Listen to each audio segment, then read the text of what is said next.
ટપાલ વિભાગની નવી 24 કલાક ચાલતી સ્પીડ પોસ્ટ સેવા આજે શરૂ થશે.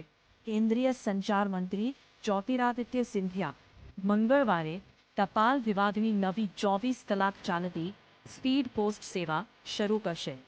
પ્રથમ તબક્કામાં આ સેવા દિલ્હી, મુંબઈ, ચેન્નાઈ, કોલકાતા, બેંગલુરુ અને હૈદરાબાદમાં ઉપલબ્ધ થશે.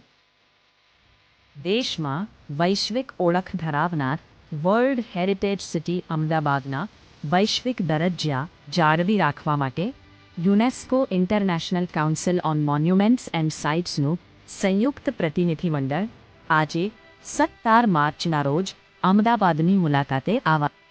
એલપીજી અને પીએનજી ગેસ કનેક્શનને લઈને સરકાર અને ઓઇલ કંપનીઓ દ્વારા રાજ્યમાં કેટલાક મહત્વના ફેરફારો કરવામાં આવ્યા છે. ખેડૂત નાદ ન્યૂઝ માટે આ રહ્યા આજના તાજા સમાચાર. એલપીજી અને પીએનજી ગ્રાહકો માટે મોટા સમાચાર. બે કનેક્શન રાખવા પર પ્રતિબંધ છે.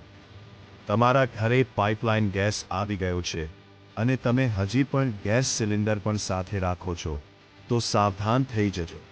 સરકારના નિયમ મુજબ એક જી ઘરમાં બંને કનેક્શન રાખવા ગેરકાનૂની છે.